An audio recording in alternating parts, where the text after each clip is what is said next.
Terima kasih Anda masih bersama kami. Bagi Anda yang baru saja bergabung, kami hadirkan kembali 3 berita utama hari ini. Luapan Sungai Lusi di Grobogan merenggut nyawa 3 bocah karena tenggelam di sawah yang banjir. Meski dilanda banjir, KPU Demak memastikan distribusi logistik pemilu tidak terganggu. Warga ricuh paksa masuk kantor desa Langse di Pati imbas seorang perangkat desa yang tak kembalikan uang Rp355 juta yang digelapkan.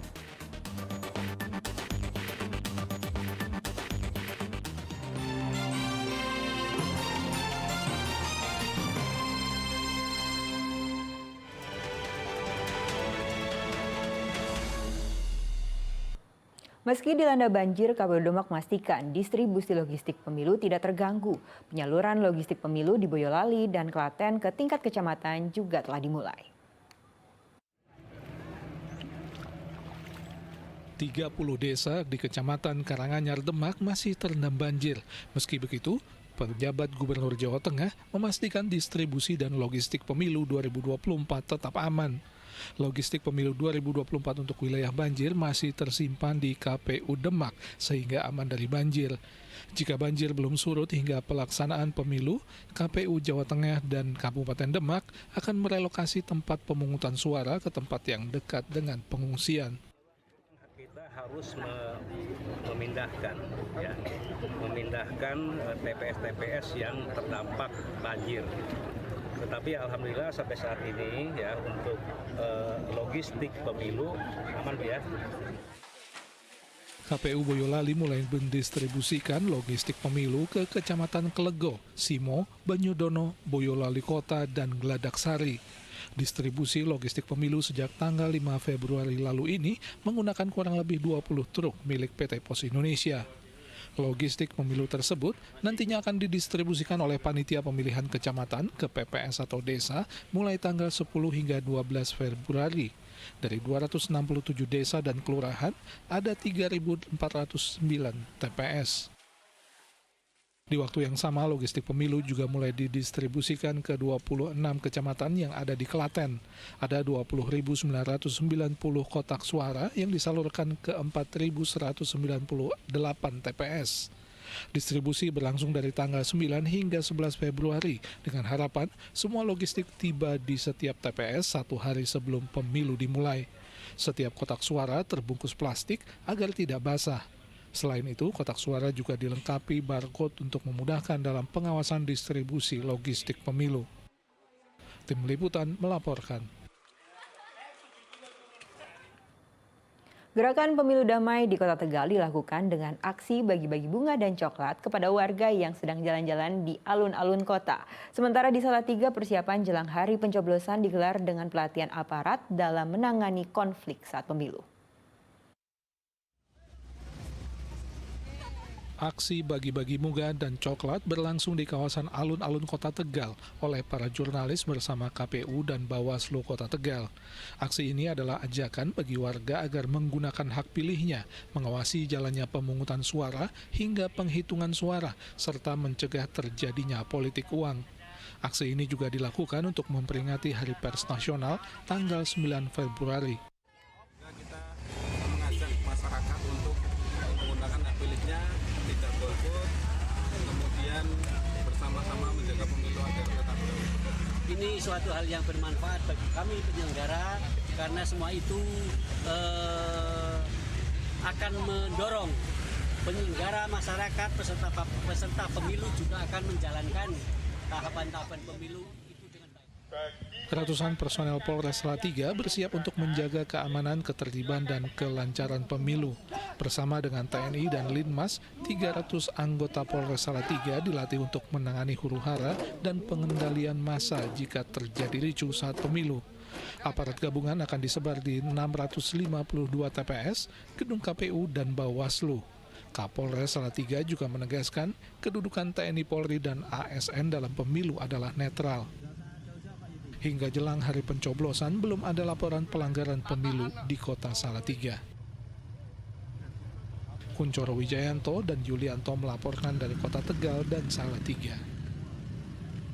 Sementara itu, mahasiswa dan elemen masyarakat berunjuk rasa di Balai Kota Solo. Aksi itu diwarnai pembakaran ban dan teatrikal bertema penguasa yang menabrak konstitusi di tahun politik. Massa yang beraksi pada Kamis pekan lalu ini menamakan diri sebagai Aliansi Solidaritas Perlawanan Rakyat Solo Raya. Mereka menyuarakan kritik kepada pemerintah atas sejumlah kejadian yang dinilai mencoreng demokrasi di tanah air. Kritik itu disampaikan lewat aksi teatrikal yang menceritakan anak kepala sekolah yang masih duduk di bangku kelas 11 tetapi ingin menjadi ketua OSIS dengan bantuan sang paman. Selain itu, mahasiswa juga membakar ban dan membentangkan sejumlah spanduk yang berisi kritik terhadap pemerintah yang dinilai mengkhianati demokrasi di masa pemilu. Aksi yang tergerak dan sadar, kita sudah berkali-kali melakukan konsolidasi secara sadar, secara kritis. Kita juga ada kajiannya, kita sudah menyatakan sikap dan itu ditandatangani oleh beberapa koordinator dan ketua pimpinan dari beberapa elemen. Jadi saya rasa ini semua tidak ada bayaran dan tandingan, tapi memang ini bukit dari keresahan dan satu tujuan untuk nasional khususnya Indonesia. Sorotan kalangan akademisi mengenai demokrasi dan kehidupan berbangsa terus mengalir termasuk di Jawa Tengah. Sivitas Akademika, Universitas Muhammadiyah Surakarta, dan Universitas Diponegoro Semarang mengeluarkan pernyataan sikap agar penyelenggara negara netral dalam pemilu dan tidak menggunakan kekuasaan pemerintahan dan hukum untuk kepentingan politik pribadi dan golongan.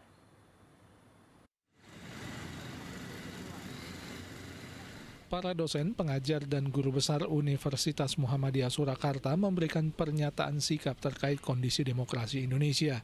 Sivitas Akademika UMS menilai telah terjadi penyimpangan secara terang-terangan oleh pemimpin dan aparatur hukum negara tanpa malu, terutama terkait netralitas penyelenggara negara dalam pelaksanaan Pilpres 2024.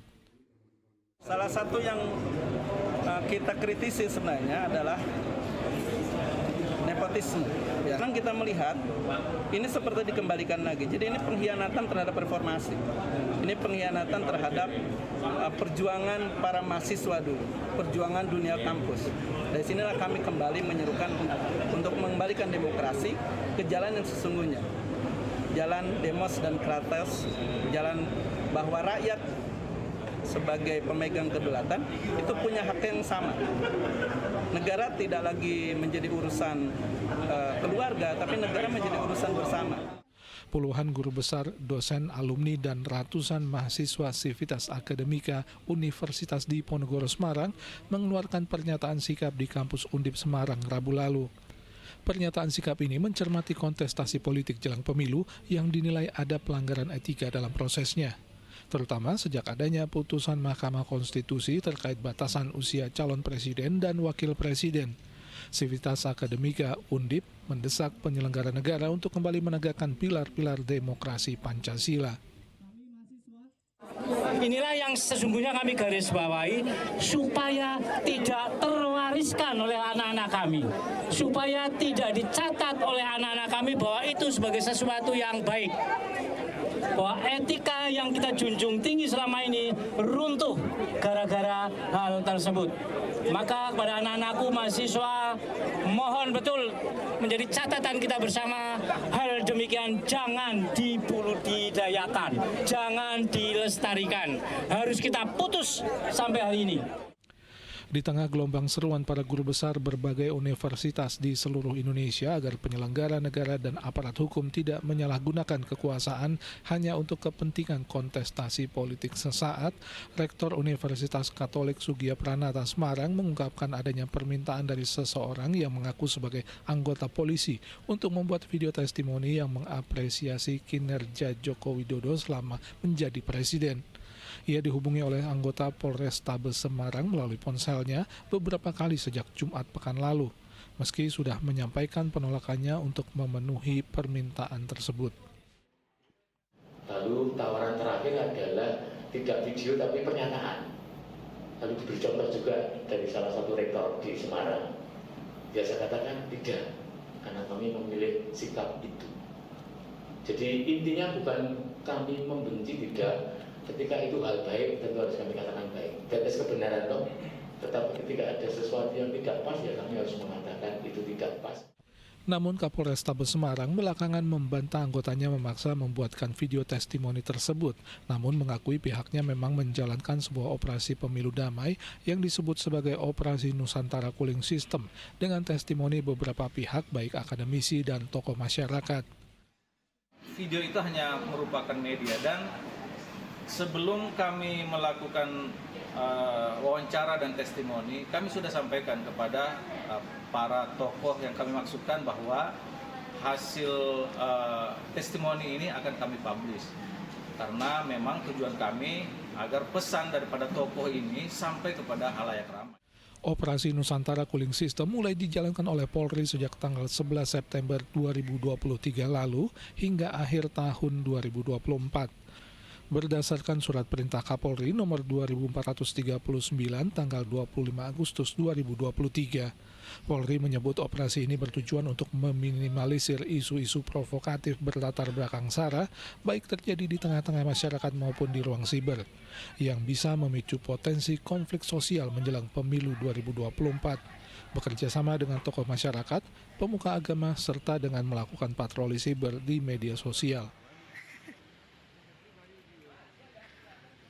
Tim Liputan melaporkan.